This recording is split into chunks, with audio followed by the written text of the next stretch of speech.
Dito sa mundo ng cryptocurrency ay hindi na po bago ang balita tungkol sa mga scam. Pero sa paglipas ng mga taon ay mas nagiging tuso at komplikado ang mga pamamaraan ng mga manloloko. Ngayon ay may babala mula sa isang kilalang crypto educator na si James Rule para sa mga XRP holders. Ito ay para ipaalam ang mga pinakakaraniwang scam na kumakalat at kung paano po tayo makakaiwas sa mga ito. Kaya yan po ang siyang ating pag-uusapan sa video na ito.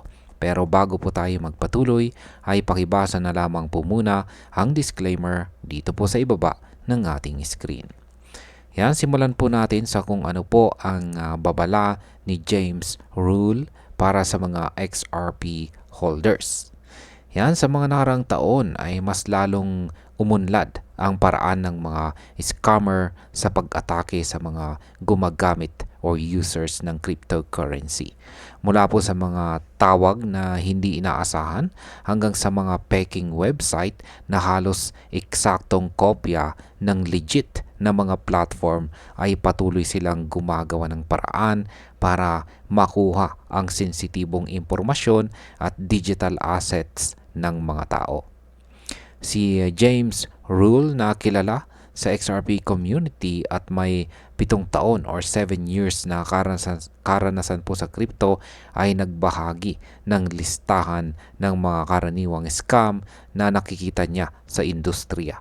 Ayon sa kanya ay marami na po siyang natanggap na kwento ng mga nabiktima dahil sa mga taktikang gumagamit ng takot, tiwala at social engineering para manloko.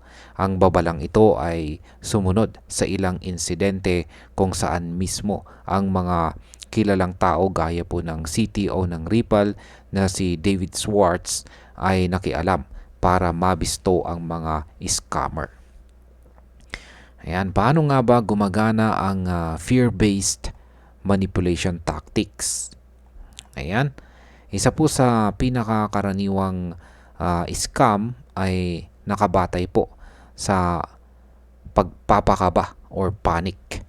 Madalas ay makakatanggap ang target ng text, email o tawag mula sa nagpapanggap na representative ng mga malalaking exchange o wallet providers tulad po ng Coinbase o Ledger.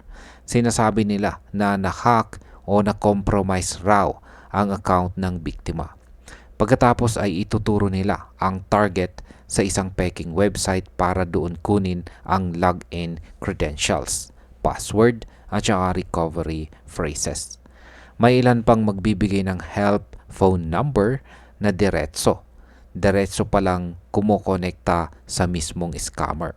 Sa ngayon ay mas lumalawak na ang estilo ng panlilinlang dahil ayon kay James ay may mga scammer na nagpapadala ng sulat mismo sa bahay na kunwari galing sa wallet manufacturer.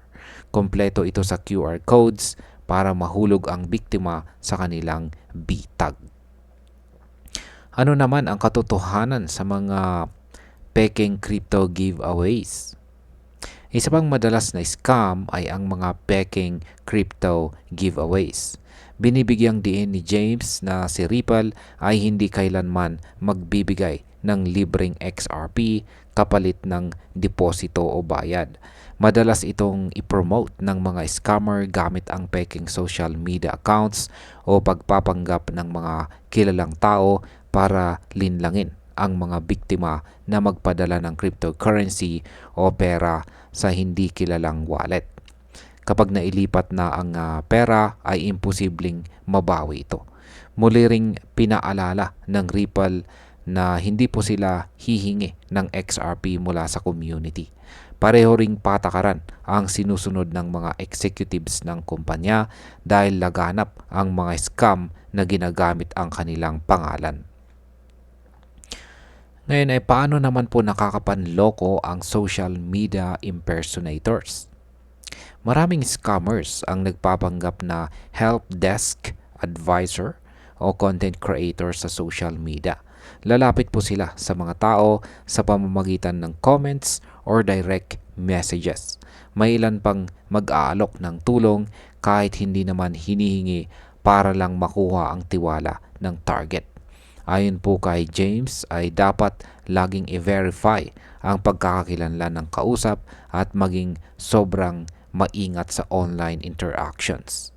Binigyang diin din niya ang kahalagahan ng security sa self-custody wallets.